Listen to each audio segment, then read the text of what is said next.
Good afternoon. Myself, JVM Dr. Ritu Sharma, Assistant Professor, Department of Gynae Ops, Faculty of Homeopathic Science, Jyoti Vidyapith Women's University.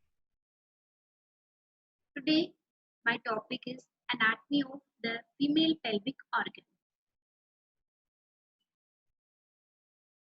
Introduction. Female anatomy includes the external genitalia or the vulva and the internal reproductive organs, which include the ovaries and the uterus. One major difference between males and females is their reproductive organs. Anatomy specific to females generally related to sexual function, reproduction, and hormone control.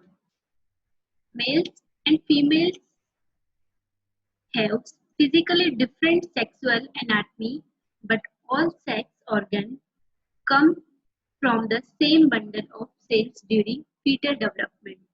A baby's biological sex is determined at the moment the father's sperm meets the mother's egg. The external genitalia is also called vulva and pudendum. There are many parts. First is mons veneris, also called mons pubis, labia majora, labia minora, clitoris, vestibule, four opening into vestibule. And last is perineum. The vestibule openings are: first is urethral opening, second vaginal orifice and hymen, third Bartholin's glands, and fourth is Skin's gland. These are visible on external examination. It is therefore bounded anteriorly by mons veneris, laterally by the labia majora, and posteriorly by the perineum. This is external genitalia and all parts are visible.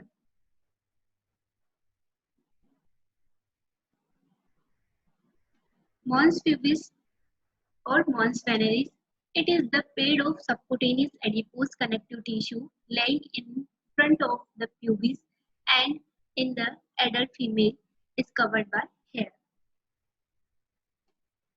Labia majora.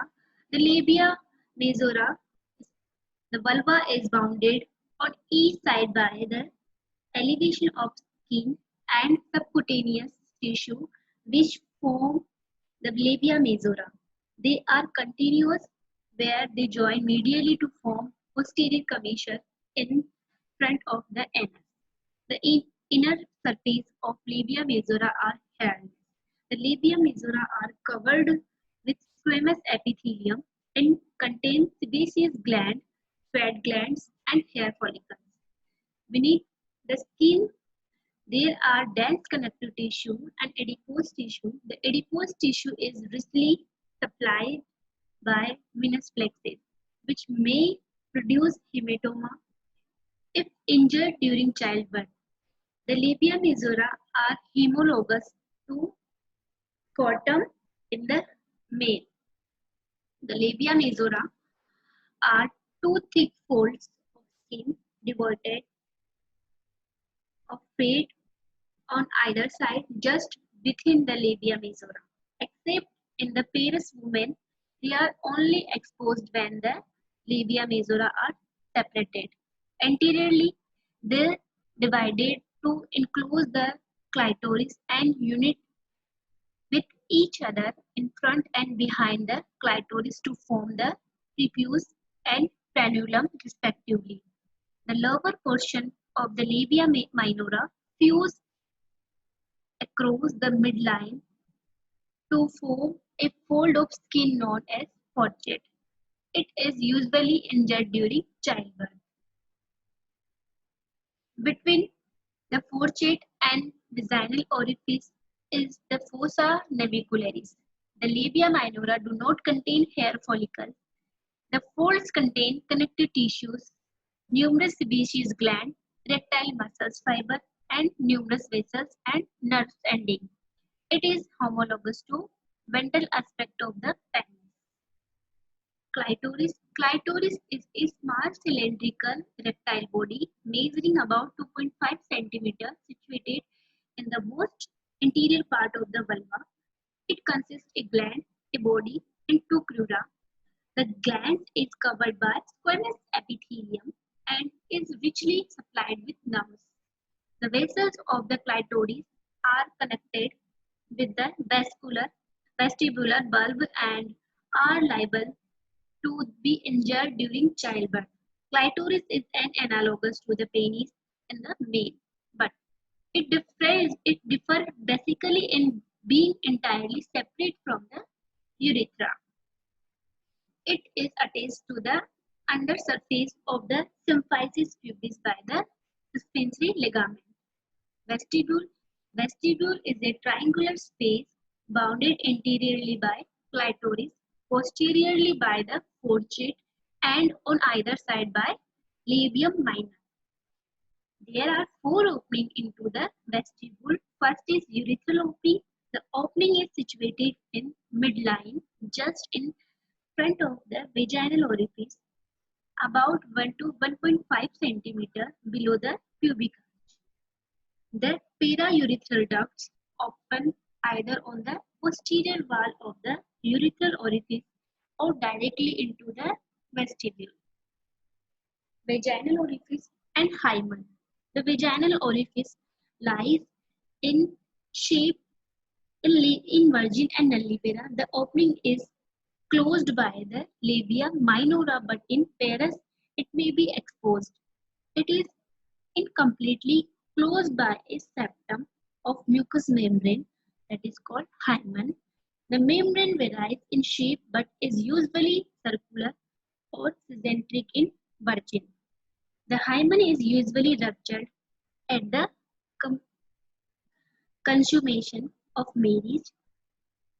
During childbirth, the hymen is extremely lacerated and is later represented by cicatrized nodules of varying site that is called caruncle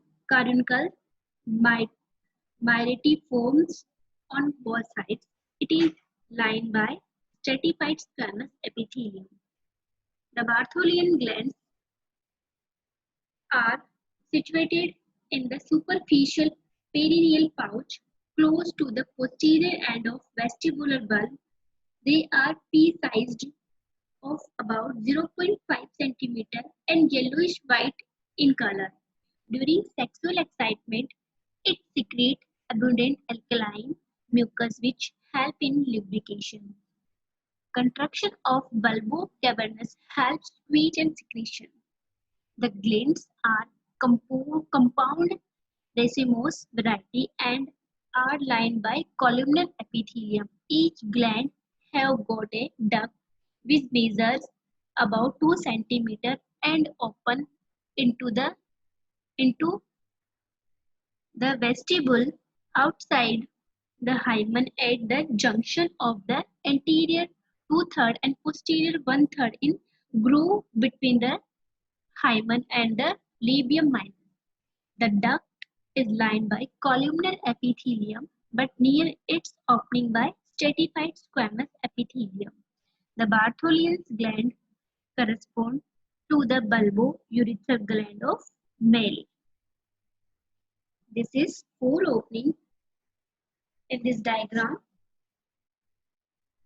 This is urethral meatus, vagina, hymen and vaginal petratus, anus. This is bulbo vestibule, and this is the Bartholian gland.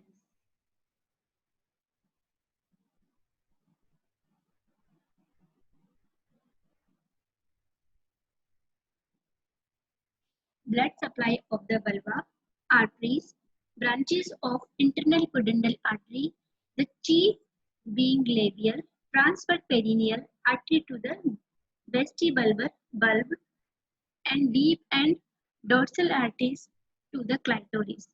B is branches of femoral artery. That is superficial and deep pudendal. And vein supply, the vein form flexes and drain into first is internal pudendal vein. Second is vesicle or vaginal venous plexus, and third is long saphenous vein. Varicosities during pregnancy are not uncommon and may rupture spontaneously, causing visible bleeding or hematoma formation. Nerve supply of the vulva. The supply is through bilateral spinal somatic nerves. Anterior superior part is supplied by the cutaneous branches from the ilioinguinal and genital branch of genitofemoral nerve L1 and L2, and the posterior inferior part by the pudendal branches from the posterior cutaneous nerve of thigh S2, S3 and S4. Between these two groups, the vulva is supplied by the labial and perineal branches of the pudendal nerve, that is S2, S3, S4. The female reproductive system is designed to carry out several functions. And 4 is the normal pH of vagina.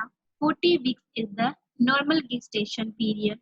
400 oocyte released between menarche and menopause. 4 lake oocytes present at puberty. 28 days in a normal menstrual cycle and 280 days from last normal menstrual period in a normal gestation period. Oogenesis is also called development of the egg ovum in ovary. Oogonia. During fetal growth, the oogonia to one divide to the primary oocyte. At puberty, these will be secondary oocyte and later egg each month. Granulosa cells nourish the developing egg cells. Diploid to an human cell contains 46 chromosomes and is called diploid to an. And haploid, that is an sex cell called gametes. Normal mature ovum only contain 23 chromosomes haploid. Vagina, canal that connect the uterus to the environment, and cervix, muscular ring of tissue at mouth of uterus separating it from the vagina, holds the fetus in place.